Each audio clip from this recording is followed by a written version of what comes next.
Assalamualaikum warahmatullahi wabarakatuh. Shalom, Om Swastiastu, Namo Buddhaya, salam kebajikan dan salam sejahtera bagi kita semua. Kita akan memulai sesi panel 1 berjudul The Roles of Cross-Cultural Interreligious Dialogue and Multi-Faith Collaboration in Global Citizenship. Kami mengundang para panelis pertama untuk ke panggung dan menempati tempat yang telah disediakan. Yang pertama adalah Bapak Alexander Riger, Head of Task Force Dialogue of Cultures, Intercultural and Interreligious Dialogue, Federal Ministry of European and International Affairs of the Republic of Austria.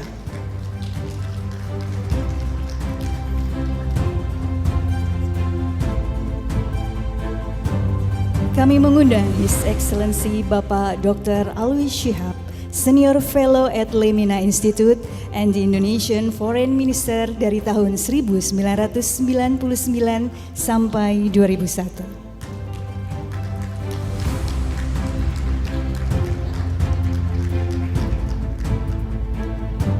Kami mengundang Bapak Dr. W. Cole Durham Jr. as a Founding Director, International Center for Law and Religion Studies, Brigham Young University Law School.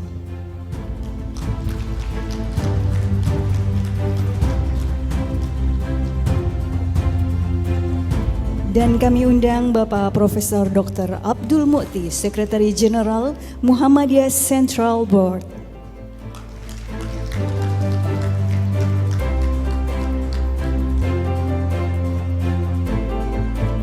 Kami mengundang His Excellency David Saperstein, United States Ambassador at Large for International Religious Freedom dari 2014 sampai 2017.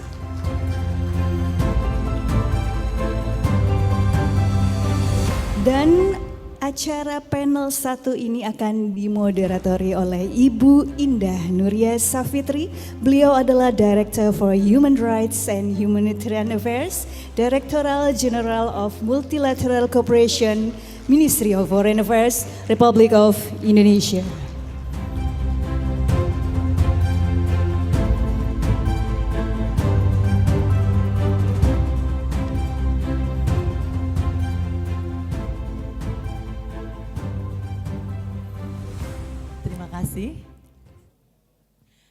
Assalamualaikum warahmatullahi wabarakatuh. Selamat pagi, salam sejahtera untuk kita semua. Om Swastiastu, Namo Buddhaya, salam kebajikan, Rahayu. Mudah-mudahan kita semua sehat, Ibu Bapak. A very good morning to all of us, and it is indeed a great honor for me, Indah Nuria Safitri, to be the moderator for the first session that we have in this wonderful international conference. Again, of course, Excellency, distinguished participants, I will be moderating in Bahasa Indonesia and English, a little bit of mix between this and that, because I believe that will be benefiting many of our panelists this morning dan juga para peserta kita hari ini. Baiklah, Ibu Bapak semua, pagi ini kita akan sama-sama berdiskusi. We are going to discuss further on the important roles of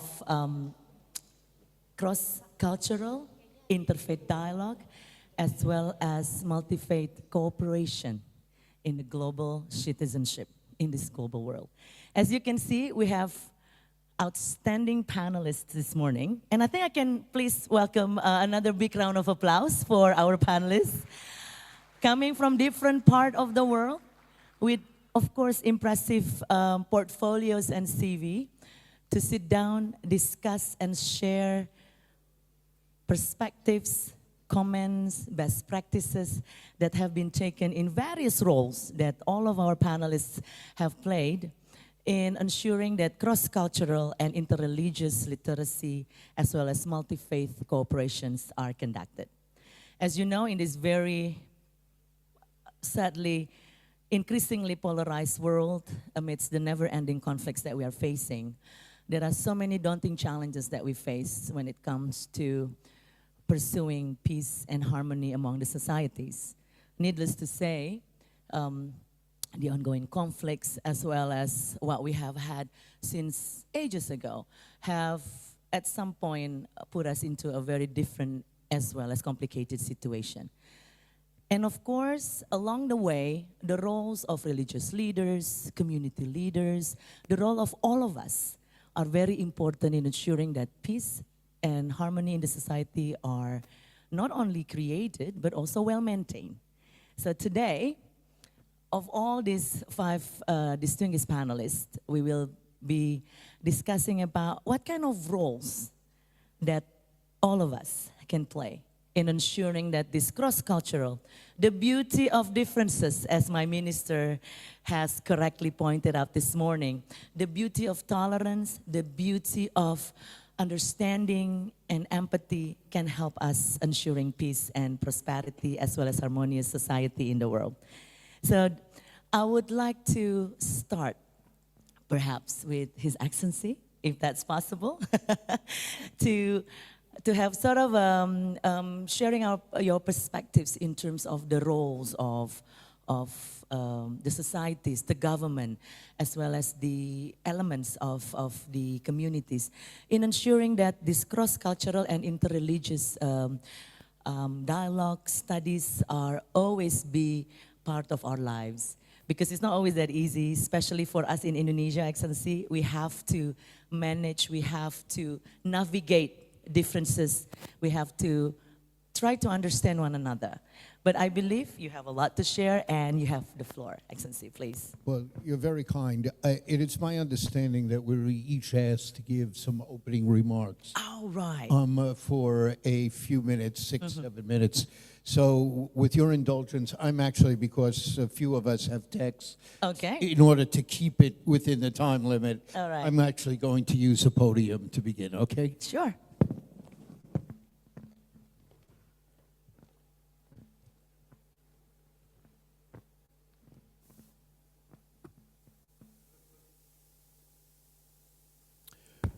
What a pleasure to be here, and what an honor to be here with this distinguished panel. And to all who put this conference together, thank you for the extraordinary work that you do in holding conferences like this and in the ongoing work day in and day out. I am one of a small cohort of Jewish leaders who are here at this conference. So let me just begin with a word about my own faith tradition, Judaism, which in believing there are universal qualities that all human beings share. Human equality, human dignity, freedom of choice, all flowing from Judaism's understanding of what it meant that humanity was created in the image of the divine, as it says in the Hebrew scriptures. That there are a number of conclusions that directly are relevant to our agenda that we're discussing here. Foremost was the Jewish tradition's conclusion that there was not only one path to God, to salvation, to heaven. Early on, the Jewish tradition argued that because of God's covenant with Noah after the flood described in the Bible and humanity was wiped out, Noah stood as a representative of all humanity. And out of that covenant came certain ethical requirements that all people and all nations are responsible for. And if one followed those basic ethical commands, do not kill, do not steal, and we strive to be like Noah, described in the Bible as a righteous person in his generation, then our Hebrew texts over the centuries concluded that all had a path to God, to salvation, to heaven. It says that the 13th century halakhic Jewish legal scholar Menachem Meiri noted that among the non-Jews of our days are those who observe the 7 Noahide ethical commandments, and they enjoy all the same right as Jews. This is a wonderful foundation for interfaith interaction. As the late Rabbi Lord Jonathan Sacks said in his book, Dignity of Difference, and one God, creator of diversity, commands us to honor his creation by respecting diversity. This echoes a similar view in the Quran 49:13. O humankind, indeed we have created you from male and female, made you people and tribes that you may know one another. Now, ours is an extraordinary moment for multi-faith or interfaith relations.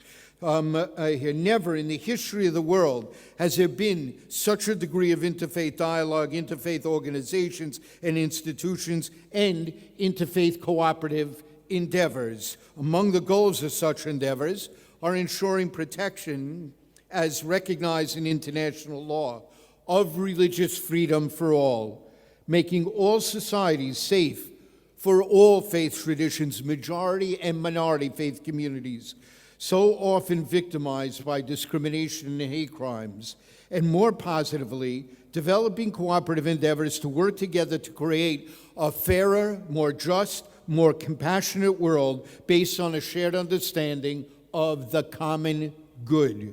While there were intellectual exchanges of philosophies and theologies between scholars of differing religions over the centuries, think of Averroes, the great Muslim philosopher, and Maimonides, Abu Imran Musa ibn Maimon. And while there are numerous pre-Enlightenment examples of communities that were comparatively open and tolerant of diverse religions living side by side, nonetheless, there are all too few examples of where religious leaders and religious institutions work together to create a better society, a more just world, a world in which diverse religions could flourish side by side. Interfaith relations flowed in its modern form out of the Enlightenment era in Europe as those of differing faiths found they could agree rationally on fundamental axioms that explain the world. Interfaith dialogue was galvanized in 1893 by the first Parliament of World Religions gathering, and soon a panoply of interfaith, multi-faith coalitions, formal dialogue programs, engaging at times the very highest leaders of diverse religious faiths, and cooperative endeavors ranging from interfaith at the local level to interfaith all the way up to the global level, where it infiltrates international diplomacy and peace building. Many of you serve as leaders in many of those diverse organizations, most of them local to global, increasingly getting beyond dialogue to work for the common good, for a more just, equal, compassionate world, for a world that cherishes God's creation and embraces our obligation to protect it, for a world that enhances human dignity and human rights.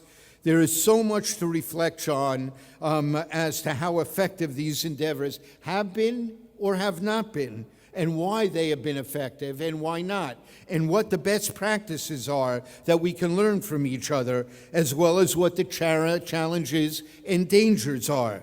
But it is widely recognized by those who work in this field all over the world that one of those best practices in the arena of religious literacy is a cross-cultural religious literacy project that many of Newsroom have developed in Indonesia. It's being watched across the world here, and we need continued resources to study exactly the impact it's having and why it works and how to build on it elsewhere across the globe. Effective multi-faith engagement requires religious literacy, both in one's own faith, so that you can explain it to others, but also in understanding the faith traditions of those with whom you engage. It is indeed indispensable to bridging gaps between varied religious communities in seeking the salam, the shalom amongst all peoples in a particular place. To take just one example, because I have no time for more, in the aftermath of 9/11, we saw multi-faith efforts in the United States to address the resulting Islamophobia, spurred by all kinds of rumors, misunderstanding of traditional Islam. In the United States, leaders of every major faith group stood together in an organization called Shoulder to Shoulder, standing side by side to defend Islam and Muslims, to delegitimize those rumors and myths. And those dialogues and coalitions spun off after 9/11 into an explosion of more interfaith cooperation all across the globe in two basic forms, either one of multi-faith coalitions of Western, Eastern, and indigenous religions, both theistic and non-theistic on the one hand, and the other, a more in-depth focus first on Christians, on Christian Jews and Muslims, developed under the rubric of the Children of Abraham, the latter an organizing characteristic of the CCRL program at this time. And most of these have continued robustly in the last decades. Here, a number of you are familiar of the Multi-Faith Neighbors Network, which is both a dialogue network and a cooperative endeavor coalition between evangelicals, Jews, and Muslims. So why those three, rather than including Catholics and Protestants, as is usually the case with Abrahamic coalitions? And I'm honored to serve as a co-chair with Imam Madrid and Reverend Bob Roberts in this effort. We chose to do those three because they're the ones who were most suspicious of each other, who had the least interaction with each other. It's been an extraordinarily effective program in the United States. And now we're taking it across the globe, now here including Catholics and Protestants as well, here to go to countries that do not have a history of interfaith networking, to build networks in those countries. We know the hard work it takes, being able to not only work together on the things we agree with and unite us, but to be honest about problematic texts that may say bad things about other religions, that can be used by extremists to justify violence against other religions. We have to learn how the traditions over the centuries, in their normative form, interpreted those texts.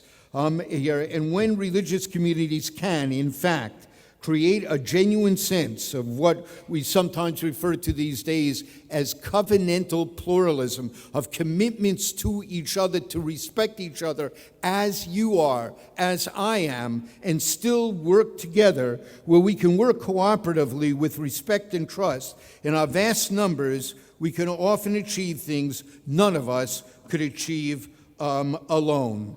And in the very act of meeting and sharing and dialoguing and working together in the spirit of mutual respect with open hearts and open minds, where we bridge humanity's divides and enhance cooperation for the common good, we are modeling the kind of world of which we dream for all humanity and which we strive to create.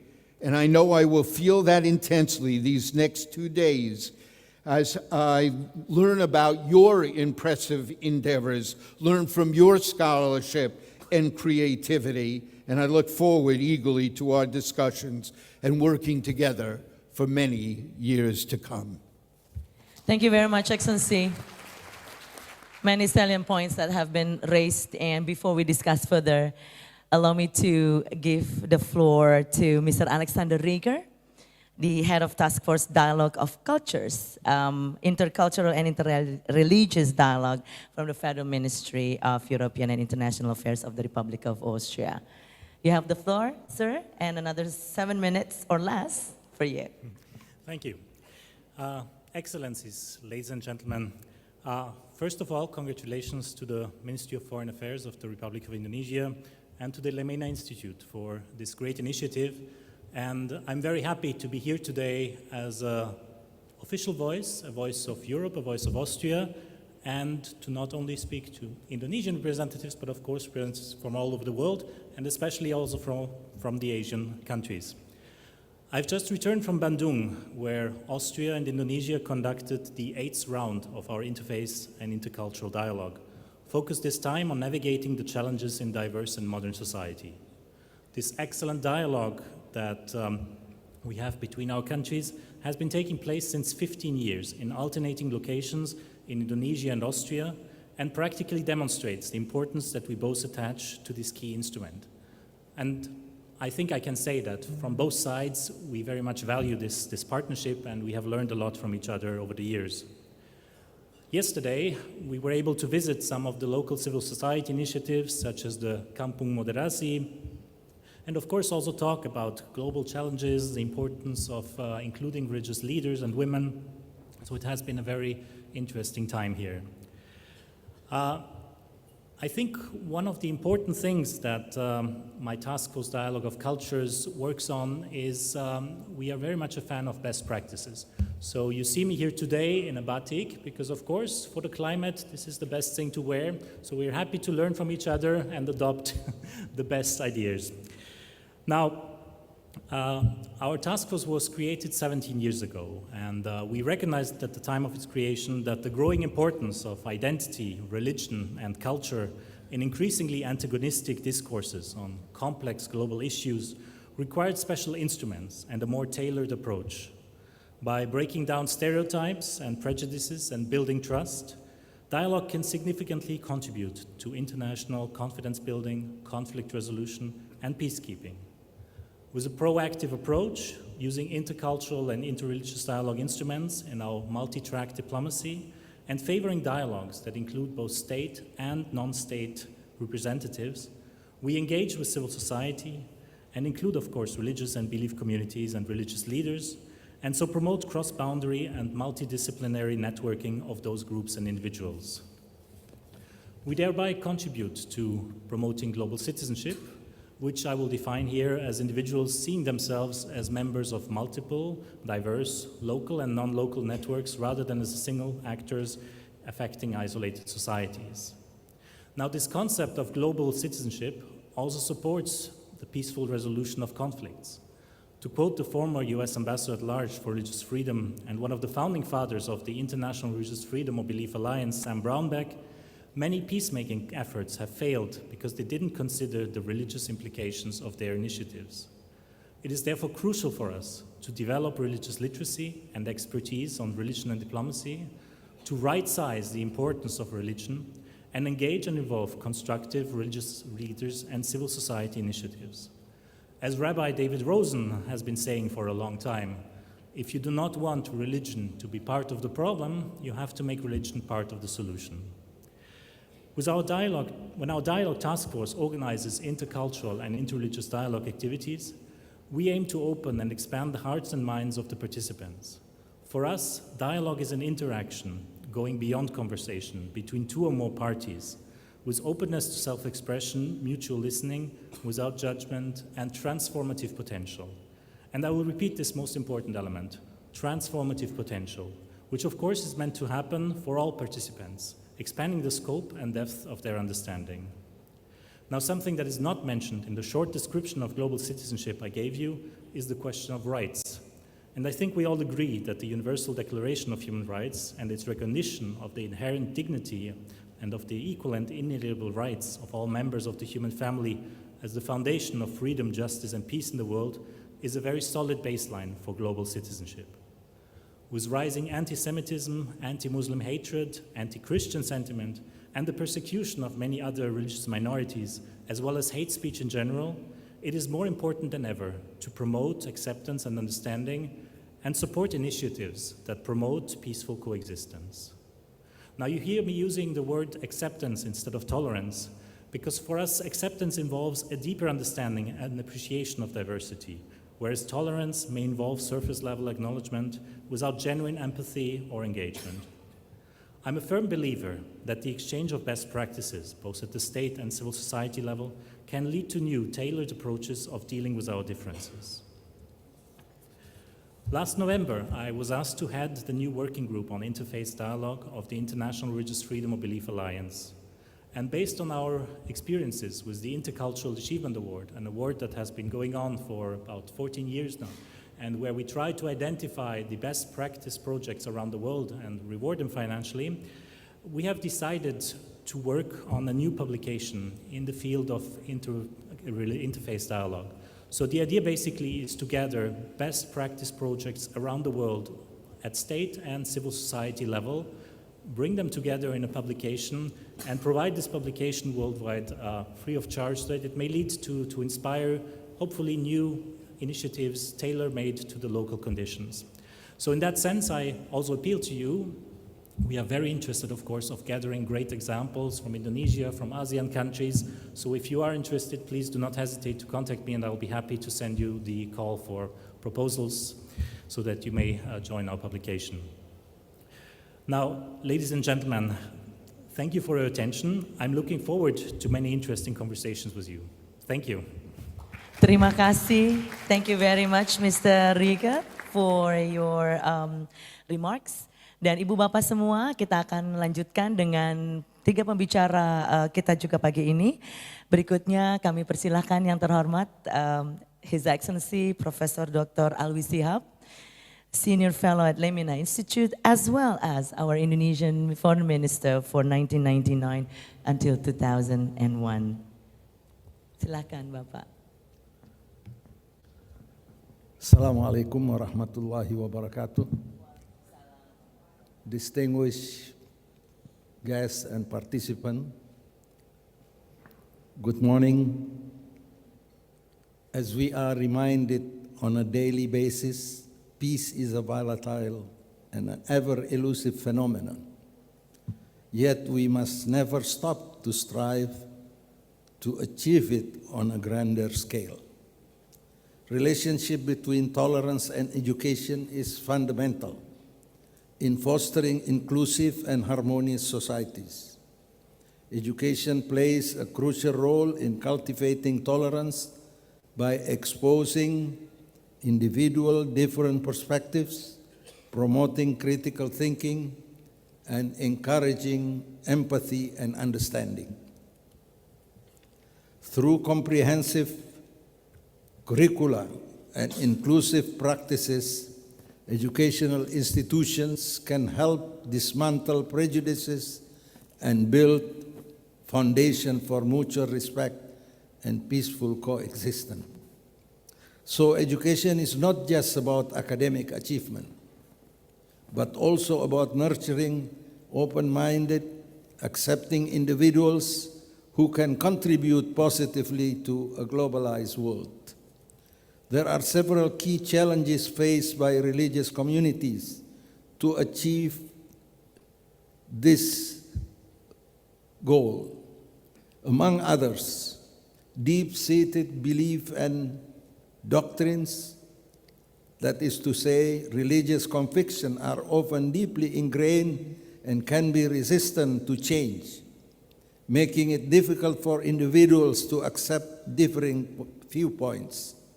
Such conditions are often caused by long-standing historical conflicts and grievances which leave deep scar and fostering enduring mistrust and animosities among religious groups. Fundamental theological disagreement can create friction, as religious doctrine often contain elements that assert the superiority or exclusivity of one faith over the other. The presence of radical extremist factions within any religious community can amplify intolerance and incite violence, making peaceful coexistence more challenging, if not unlikely. Furthermore, persistent stereotypes and prejudices, and often perpetuated by media and social narratives, can hinder efforts to foster mutual respect and understanding, fueled by misinformation and media coverage, can perpetuate negative perception of other religious groups. The role of media is crucial in playing an important role in reducing the tension and not to add fuel on the fire. Addressing these challenges require a multifaceted approach, including education that promotes empathy and understanding, policies that encourage inclusiveness, promoting interfaith dialogue and meaningful interaction between different religious groups is essential. To address the above challenges, many institutions, educational as well religious, around the globe, take upon themselves to address the above challenges. In the year 2021, Lemena Institute embarked modestly to contribute to address the issue by creating a program in cross-cultural religious literacy. The main objective of this program is to strengthen multi-faith coexistence and collaboration by training teachers of madrasa schools on the necessary competencies and skills. Such competencies involve a combination of knowledge, skill, and attitudes, which consist of three competencies: personal, comparative, and collaborative, to ensure respectful and productive dialogue. Personal competencies requires understanding your personal belief and how they shape your perspective, and acknowledge as well as respect religious diversity, as well as empathize with others, especially when discussing sensitive topics. Open-mindedness, by willing to learn and understand perspectives different from your own through attentive listening. Second, comparative competency involves the ability to understand, analyze, and articulate the similarities and differences between various religious traditions. This competency is crucial for fostering mutual respect and deeper understanding. Three, collaborative competency involve skill and attitude that enable individuals to work effectively together, despite differences in belief and practices. That is to say, by willing to engage with and learn from others, regardless of their religious backgrounds. The attitude also includes adapting to different viewpoints and approach in order to find common ground.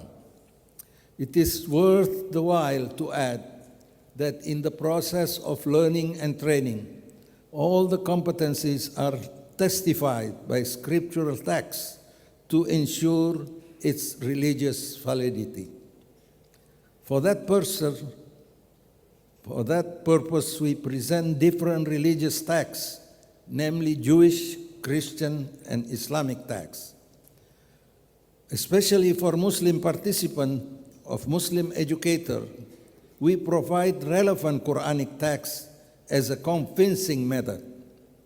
For example, the importance of personal competency can be related to the following Quranic texts. أَفَلَا يَتَدَبَّرُونَ الْقُرْآنَ أَمْ عَلَى قُلُوبٍ أَقْفَالُهَا, meaning, do they not consider the content of the Quran?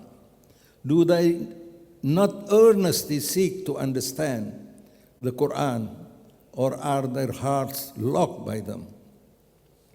Likewise, the significance of the second competency, namely fostering mutual respect and seeking commonalities, can be found in many verses in the Quran. Among others, إِذَا حُيِّيتُم بِتَحِيَّةٍ فَحَيُّوا بِأَحْسَنَ مِنْهَا أَوْ رُدُّوهَا. When a courteous greeting is offered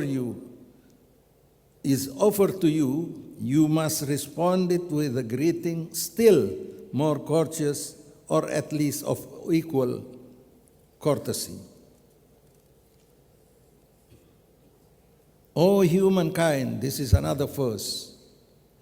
We created you from a single pair of male and female and made you into nations and tribes that you may know each other. Interact positively one another, not to despise each other. As for collaborative competency, many Quranic verses alluded to its importance in bringing about positive collaboration and meaningful cooperation by seeking a common ground in pursuing goodness. common ground or common word. It's mentioned also in the Quran. O people of the book, come to a common term as between us and you, that we worship none but God. Strive in a race towards what is good. Fastabiqul khairat. Many more verses in the Quran urging positive collaboration in pursuit of people's welfare. This program aims to enlighten the participants on different religious beliefs, practices, and tradition from an objective perspective without promoting any particular faith. It is like a districtive method of teaching religion. It also aimed to compare and contrast different religions to highlight similarities, common grounds, and differences, using comparative studies to foster understanding and respect for diverse religious tradition.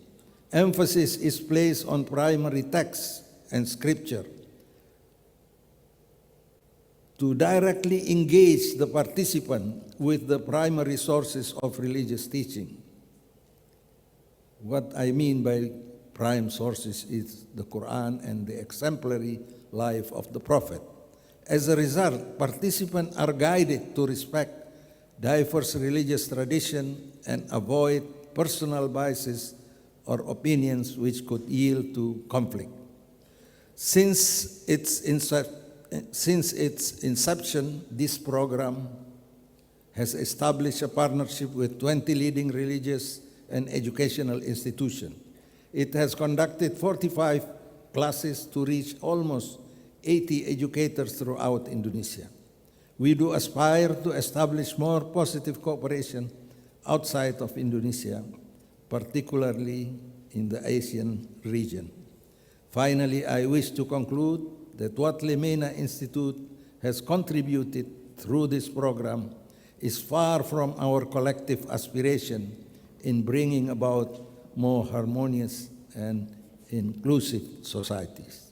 Thank you. Thank you very much, Excellency. Again, indeed, many important salient points being put forward, especially on education. And then next, we will have Dr. W. Cole Durham Jr., the founding director of the International Center for Law and Religion Studies, Brigham Young University Law School. You have the floor. So I would like to join my colleagues in thanking the organizers of this event. I have some notion of the complexity and the difficulty of doing it, so I am particularly appreciative. Thanks to the Ministry of Foreign Affairs for their role, and thanks to the Lemena Institute, and particularly Matthias Ho and his co-workers. I am currently serving as president of the G20 Interfaith Forum, and that gives me a particular and an interesting context to think about our theme, and that is the relationship and the role of intrafaith and multi-faith efforts in the international setting. I think most of us who are human rights scholars are aware of the role that different religious communities played in bringing together the early instruments of human rights after the Second World War. And that's one key example of the way that multi-faith efforts can yield something that can be universal in its relevance. I had the opportunity of working with people in Indonesia when Indonesia was the host country for the G20. In that year, the operations were taken over by the R20, which was Indonesian organized and driven. And we, in that year, decided ultimately to just defer and let the Indonesians run the program for themselves. And there were many good things that came and go, plus the African Union. So it's actually something like 94 countries that are involved. So the G20 is somewhat of a misnomer. But what's significant about the process is people realizing that there are some ways that those countries and those economies can get together to address some of the key global issues. They're obviously not the only forum in which this can be done. There is, of course, the United Nations, we must not forget, but sometimes the United Nations is paralyzed in various ways and is unable to act as effectively as one might like. And the G20 has its very informal structure, but it has the process and the ability to make impact. A lot of its effort has focused since 2008 on economic issues, but our experience is that every year the host countries who have a right to choose what some of the priorities will be choose many issues that align with things like the United Nations Sustainable Development Goals and other kinds of specific kind of policy initiatives that can make a real difference in people's lives. Now, in the process of working on this, I've encountered the CCRL. We've had the benefit of having Matthias and many of the people who have been engaged in the cross-cultural religious literacy attend and make presentations at some of the G20 events. And this has turned out to be, from my perspective, very enlightening, because what I've realized is that this is really a key and a very effective way of bringing multi-faith and interfaith perceptions together to improve mutual understanding and then to carry that on to having impact on global policies. This has happened in a number of ways. I have great optimism that CCRL is not merely something that can be used as a kind of technique in public education, but has much broader implications.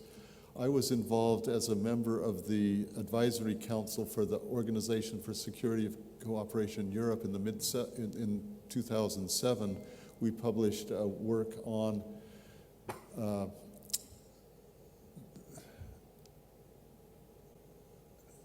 I'm having a Biden moment. You'll appreciate this. No, but we had the, it's jet lag. It's all the things he alluded to. But seriously, this was a work on teaching about religion, which is one way of getting people to understand other religions without necessarily taking conflicted stands on religious beliefs and so forth. And it was interesting to me, one of the things I learned from that project was the importance and how difficult it is to have teachers who are adequately prepared to do this work. I mean, you could think of other fields in which their teachers have expertise, like mathematics or history. They do their college studies, they're prepared with what to teach. But then think about teaching about differences of religion. First of all, most of us, I think it's true to say, all of us do not understand our own religion fully. And then, so that's step one. Then step two, if you're going to be a teacher in this area, you need to know about all other religions. That's truly difficult and impossible. But that's not enough either. If you're a teacher in a classroom, you have to know how to deal with administrators, with parents. You have to know how to respond sensitively to individuals in the classroom. There are countless other things, so that, at one level I became convinced it was almost impossible to train the teachers that we needed to do this. And unfortunately, at least in American schools, this kind of class would get turned over not to the really super teachers, but to physical education teachers or others who didn't already have some kind of academic specialty. Well, I mentioned that experience because what I've realized is that the cross-cultural religious literacy program addresses a lot of these needs and takes them to a higher level, because it really aims at equipping teachers to be able to effectively interact with those that they're teaching. But from my perspective, it has even more relevance, because it's not only a model for how one can cultivate better understanding of religions in educational sessions or in primary and secondary schools, but also it would work in university education. But more than that, it can also work in training diplomats as they go out to work in different countries. It can train those who work in religious ministries in different governments or the equivalent in different countries. And it can help point the way toward having a better understanding and help everyone sort of grow in their understanding. Now, this will contribute to dialogue and to better dialogue. That kind of dialogue can contribute to understanding. But I have to tell you, one of my experiences, we need to move beyond dialogue to diapraxis, by which I mean finding ways to work together with other people from different religious communities on common objectives. And that at the highest level is what's going on as we try to bring religious voices to bear on global level processes. It's also what really needs to happen. We really need to learn how to work together. We need to overcome some of the fear that besets work with others or opening up to the concerns of different religious groups. I've often found that government leaders would welcome religious inputs, but they're afraid that if they do that too generally, this will open a kind of can of worms that they can't sort of get back in the can. But the reality is, what we've found with the G20 Interfaith is this provides a kind of platform that people understand the relevance, and that it's important to come together and work out common kinds of issues that people agree on, and then you can make those priorities and really work together to get those to happen. This can happen in the formal way of getting statements and policies built into the formal written statements that come out of the end of G20 processes. But even more important is the opportunity to have interaction and work with people from other faith communities and with government leaders, with academic leaders, to really see what the key issues are and then find ways that those can be translated into practical, concrete recommendations.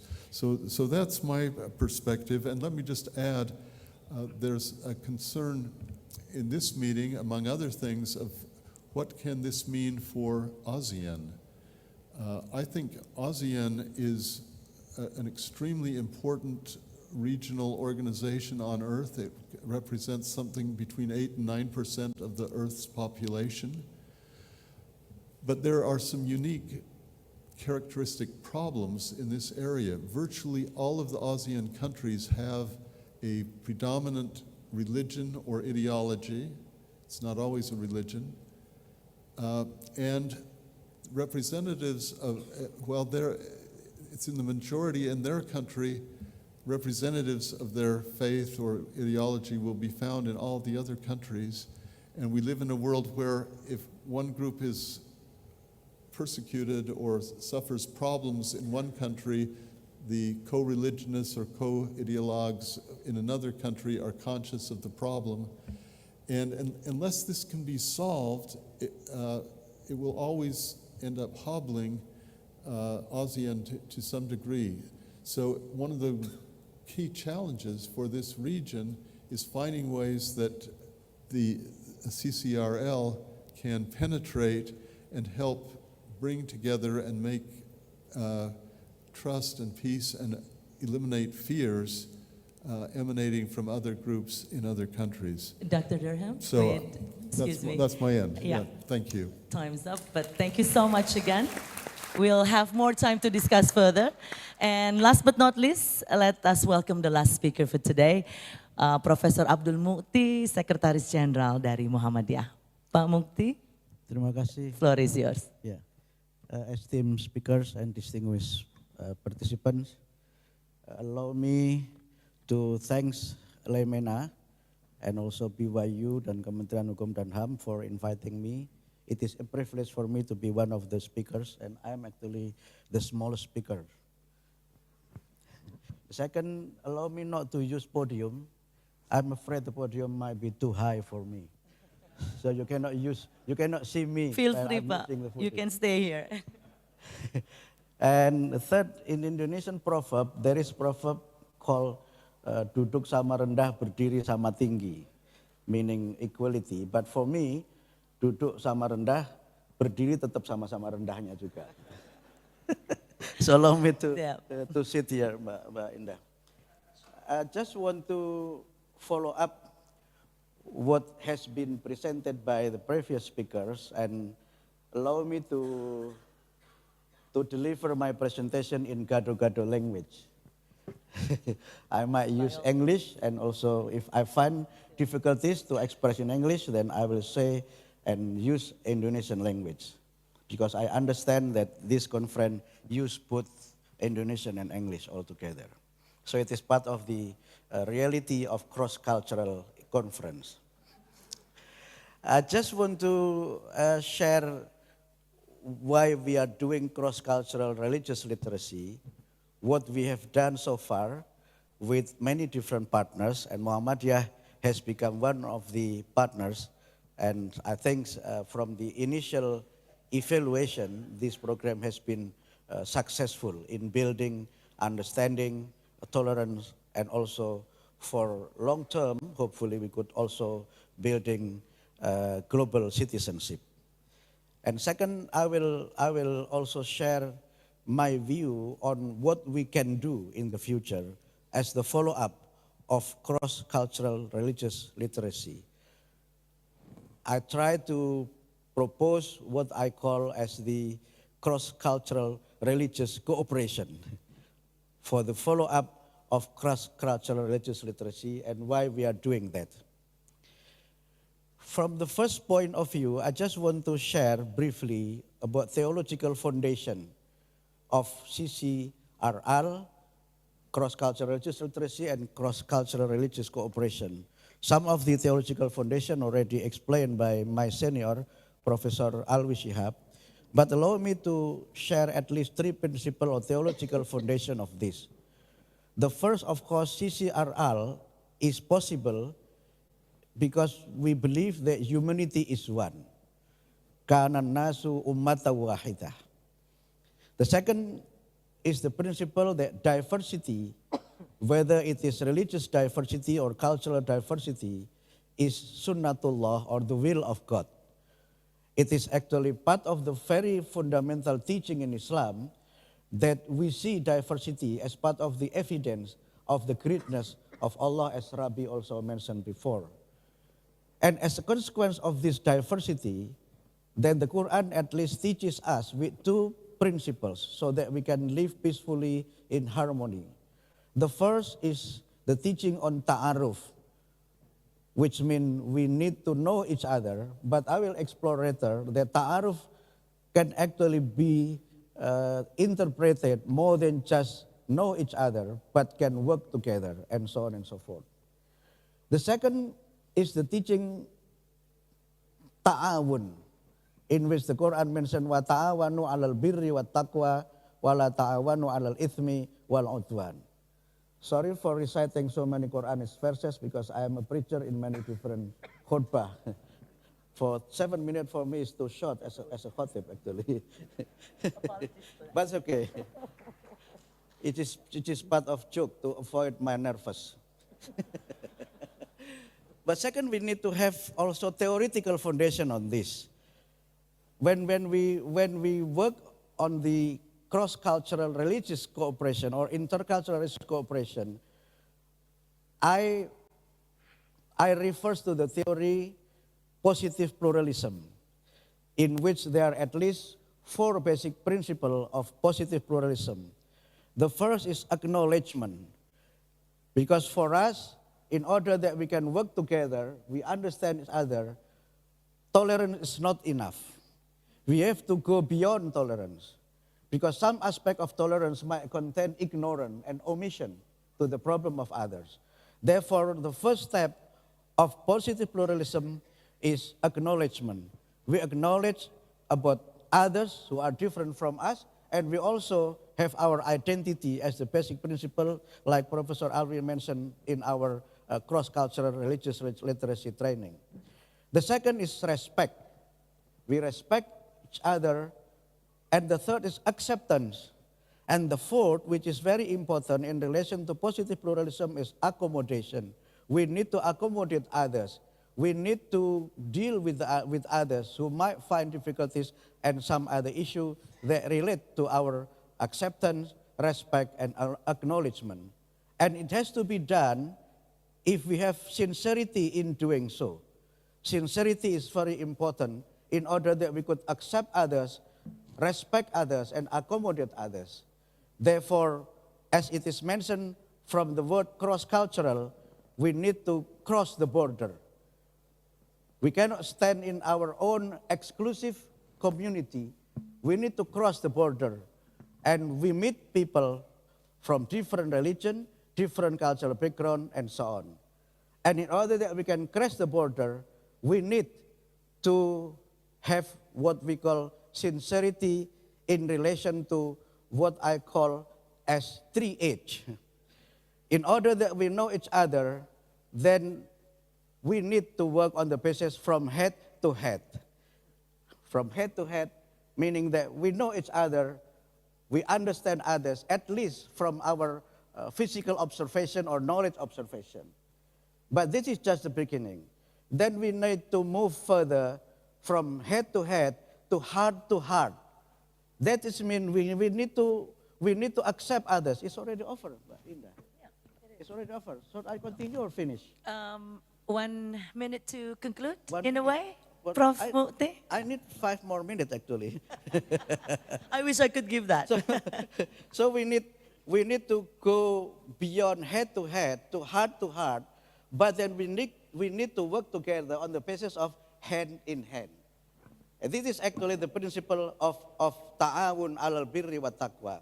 Therefore, in order that we can work hand in hand, then we need to have common responsibility on the basis of common ground for the sake of common good, and also, of course, we need to do what we call common action.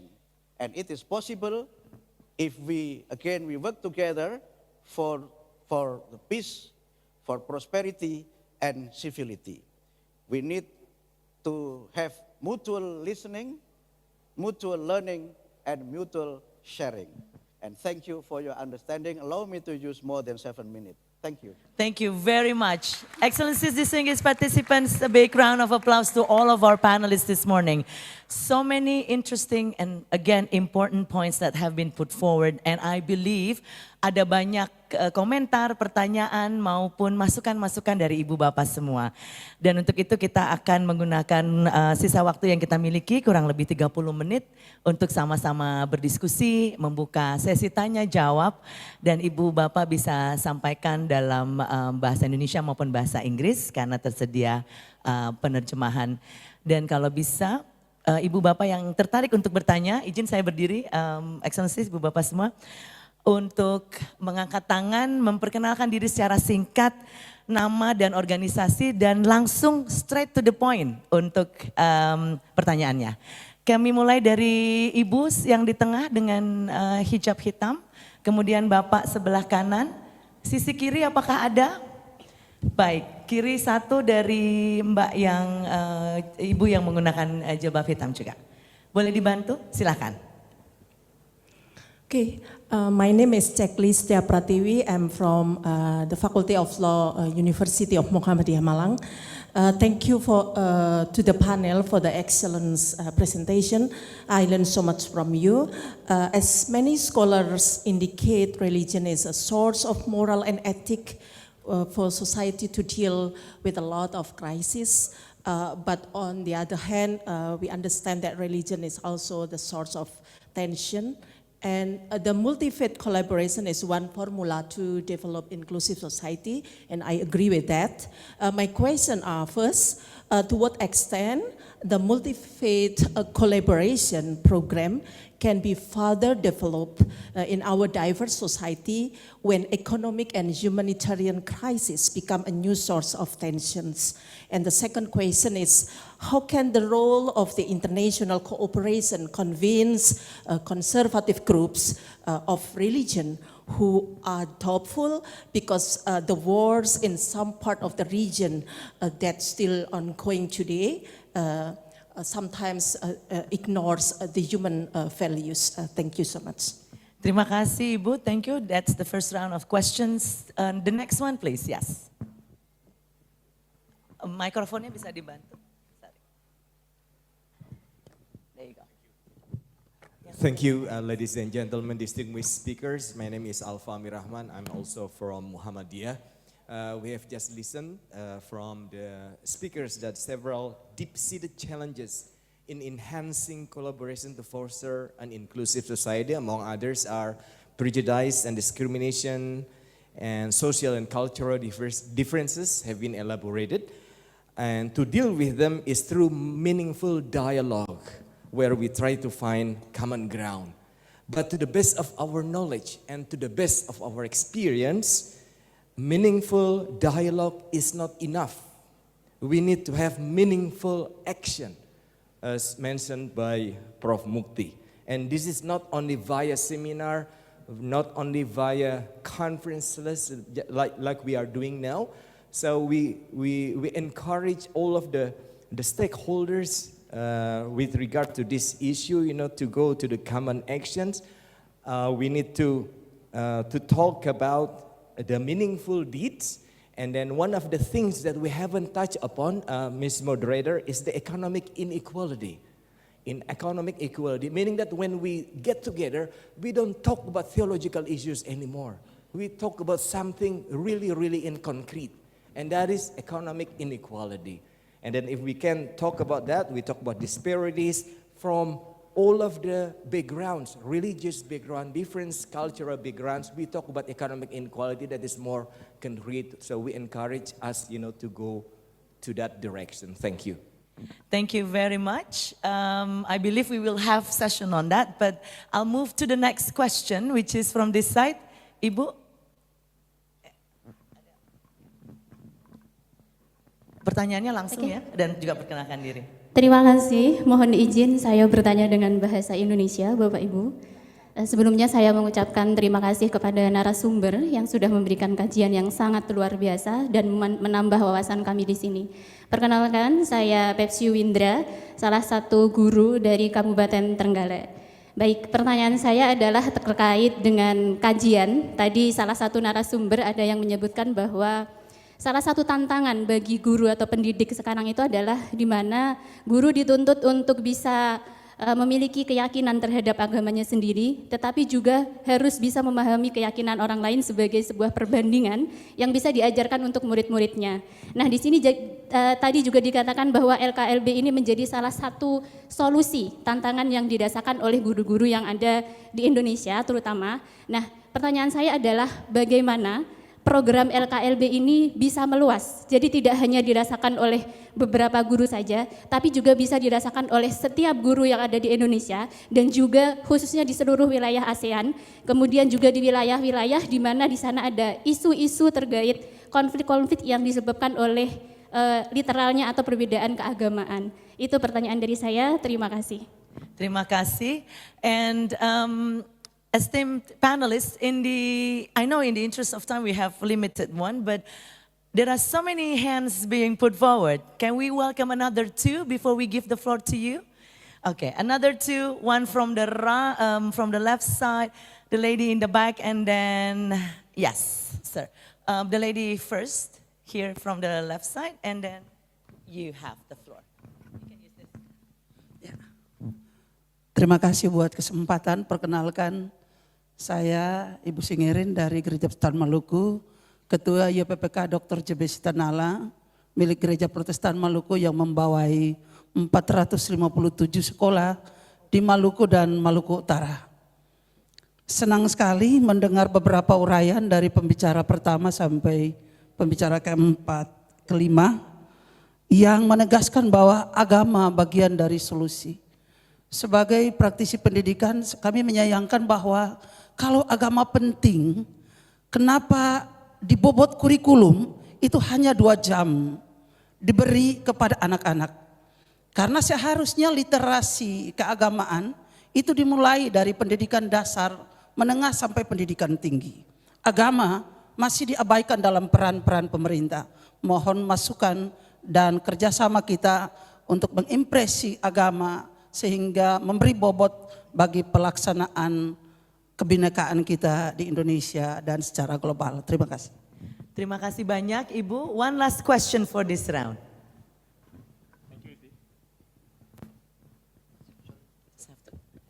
Thank you. Thank you, moderator and distinguished panel. My name is Lawrence Chong. I come from the Vatican Dicastery for Interreligious Dialogue. Building on what the lady shared just now, my question is, for a long time in the interreligious community, we have been talking about bringing cross-cultural religious literacy to children. And this is a long-standing problem. How do we bring that younger? Because the number of people being caught up with extremism are getting younger. So my question is, how do we build a global alliance of junior kindergarten literacy that is cross-cultural and cross-religious? Because this is an urgent matter of importance. And personally, I've been involved in fundraising for such projects, no takers. So I think we always end up with adults in the room, but even if you look at this room, we don't have younger people involved in this critical aspect of cross-cultural and religious literacy. But I appreciate all the comments and learning from all of you. Thank you. Thank you very much. A series of great questions that we have here, distinguished panelists. And I would like first to give the floor to Mr. Rieger to give some comments on that, to be followed by other panelists as well. We have 6 questions, and feel free to choose which one that you'd like to comment on. I know that the interest of time again, I hope you can work on that particular area. Thank you. Very true. I'm the only state representative, so obviously whatever I say will have a certain connotation in that regard. Let me perhaps go a bit into the direction of education. I think one thing that we all have to realize is that every country has their own rules, their own regulations, their own laws of how the role of religion takes place in society. So in Austria, for instance, we have 16 recognized religions, another 10 which have a low status because they're smaller, but still have a state recognition. And what does it mean to have a state-recognized religion? It means that basically the state will pay for the religious education teachers at schools and basically promote thereby also a certain cross-cultural, cross-religious education, because obviously all these teachers are trained by by schools. So they have a certain basis and a certain training. Of course, it's necessary, and of course, it's nice, I think, that we focus more on that. But it's not easy, because, for instance, in Austria, we have about 2 million people who do not belong to any religion, so they fall through the gaps, because, of course, only those who are actually belonging to a certain religion. So in that regard, we are starting pilot projects of having religious teachers from different faiths teach together curriculum to increase the religious literacy.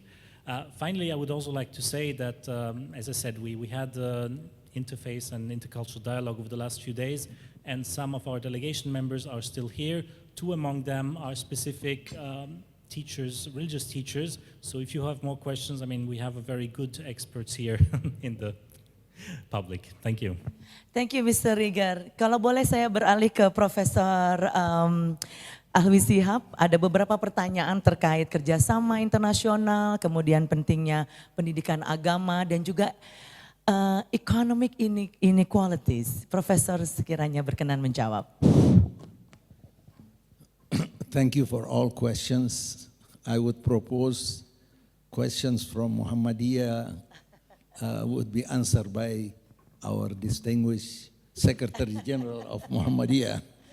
I would rather answer to your question, how can we enlarge our program? Actually, in my presentation, I was alluding to that we need to enlarge this, especially in the ASEAN region. I know that you are impatient to see this program flourish in other countries, and I, with all Lemena Institute, would like to implement that. But as you know, it is not as easy as you say. It has so many ramifications, so many, what do you call it,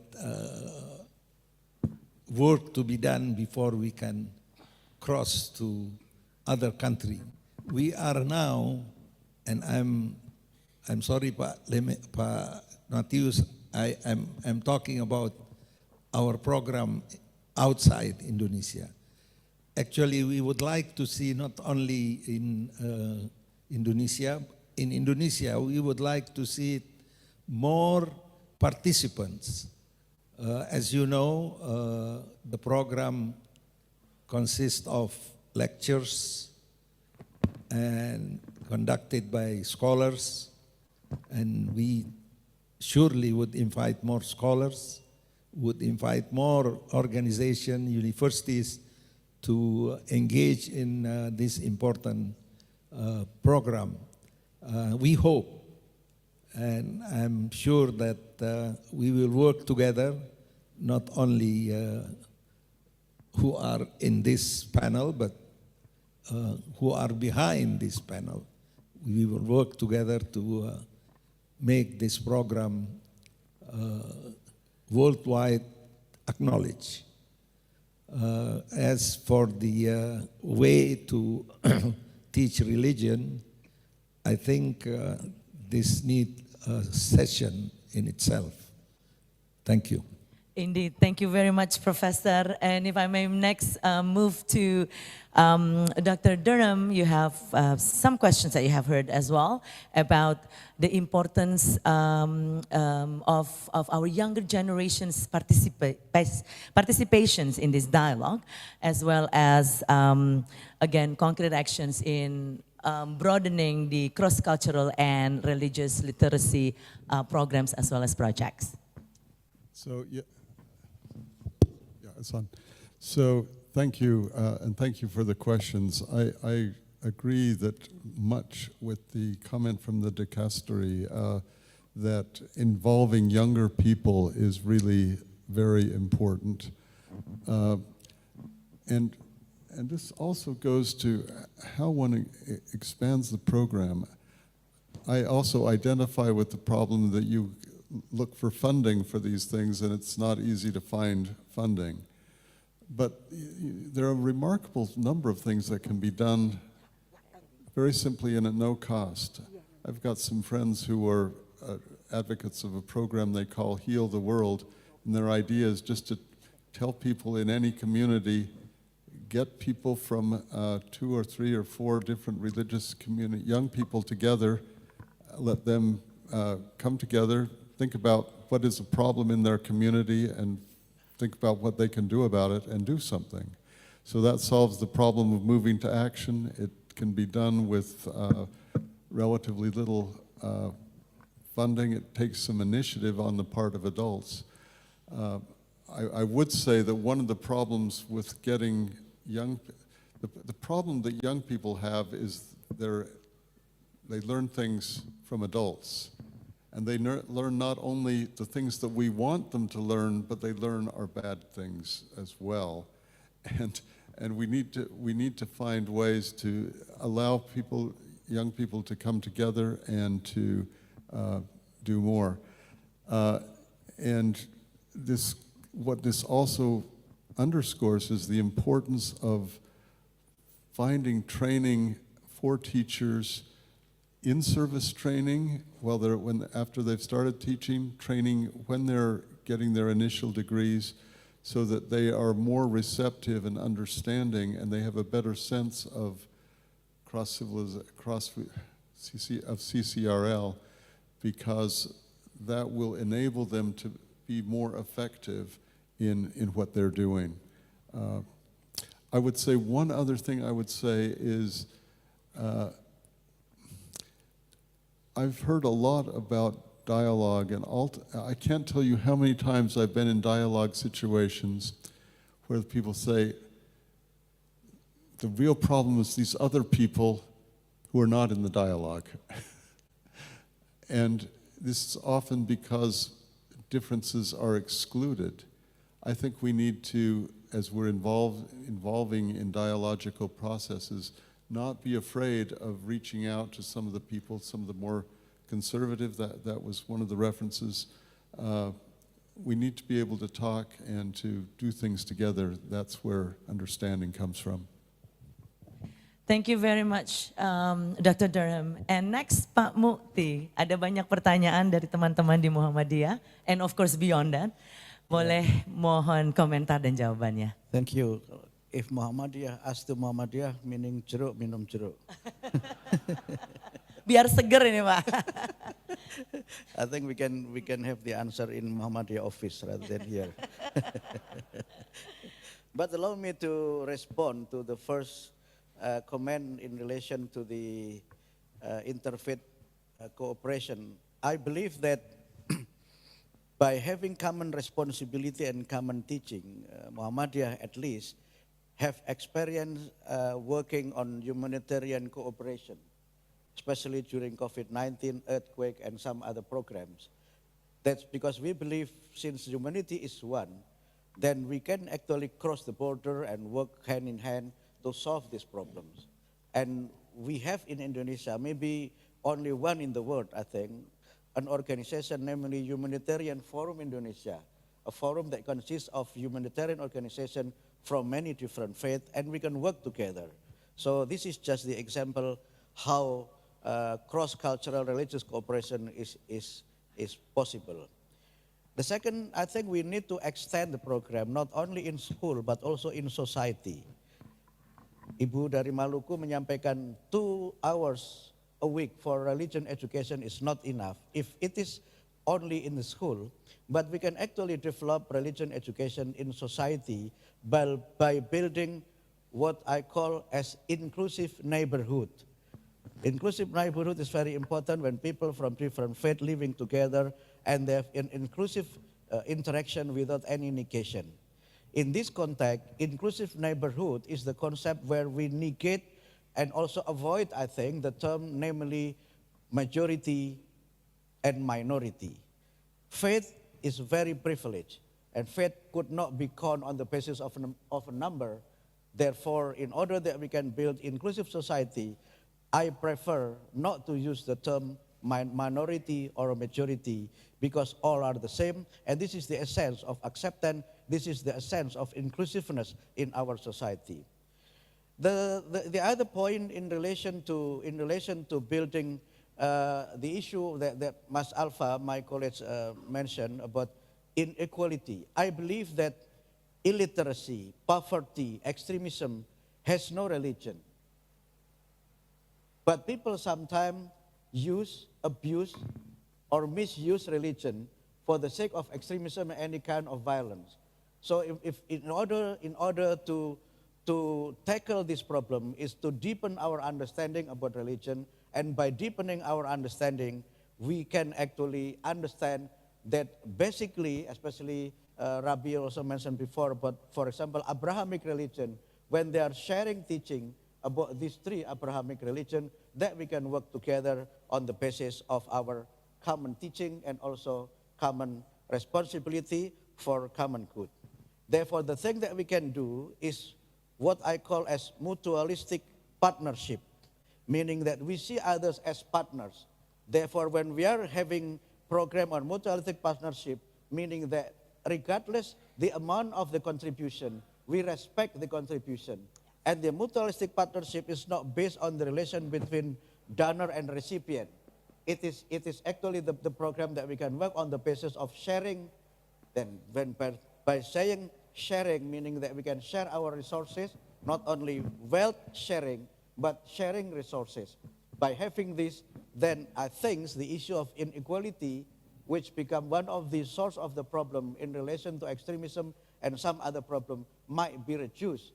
And this always happen in many different contexts, in very different society, but this inequality might be also, the tension caused by inequality might be also reduced by having good relationship between one and another. All right. Hopefully it is not too long, Mbak Indah. No, it's not. Thank you very much, Prof. Muti. And then, of course, we have His Excellency, David Saperston. It's time for your comments and answers to some of the questions that have been put forward. Do we have time for another round of questions, or is this it? Unfortunately, we don't, Okay, but we so- will have another session. Got it. So let me, I hear the questions break into two groups. One group of questions is about education, and the other is about moving to action, peacekeeping, dealing with poverty, et cetera, et cetera. So first, the challenge is to teach about other religions.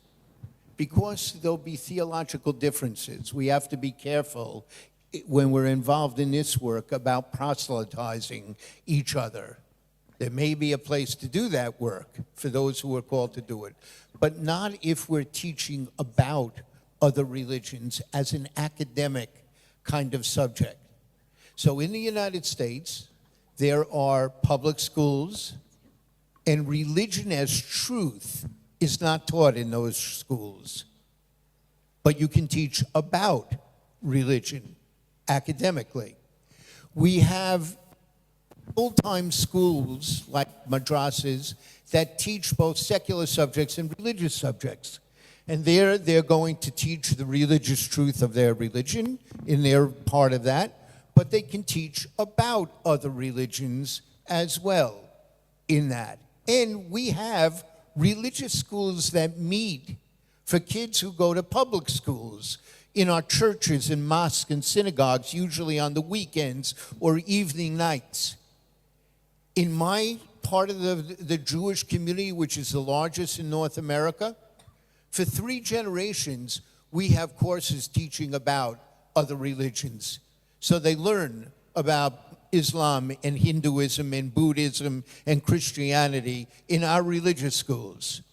And it is something that can go on all over at any age. To university levels, you can teach that way. In kindergarten, you can teach that way. Then you asked about turning to action. 2,000 years ago, in the great Talmud, the Jewish book that was written over hundreds of years at the beginning of the Common Era, the book that had the teachings that Jesus of Nazareth would have learned from as a child, the rabbis debate which is more important, study or action. They say the answer is study that leads to action. In another place it says, Lo hamidrash ikar ela ma'aseh. It is not the study that is the essential thing, it is the doing of what you studied. That's what we have to do, is find the common themes that we teach in our tradition about peace, about poverty, about protecting God's creation. Religion does all of those things. We contributed in countries across the globe to feeding the hungry and taking care of the poor and sheltering the homeless. From the Philippines to Central and South America to Ireland, there are many examples where religion played a role in both bringing an end to war and in preventing war from renewing in other places. We really can make a difference, and we do make a difference at crises that you asked about, etc. And one final word, 30 seconds more, on tolerance here. I know we want to get beyond tolerance, but tolerance should not be ignored as a first step. There are hundreds of millions of people who are being persecuted, oppressed, tortured, imprisoned because of their religion today, who pray for tolerance of their religion. And we ought to keep about it as a first step. So just let me end with this as an end to our discussion here. We live in an extraordinary moment. We're the first generation in all of human history that can feed every child on earth, every human being on earth. If we don't do now, it's a failure of moral vision and political will. We can educate every child. If we fail to do it, it's a failure of moral vision and political will. We can protect the environment and God's creation for generations yet to come.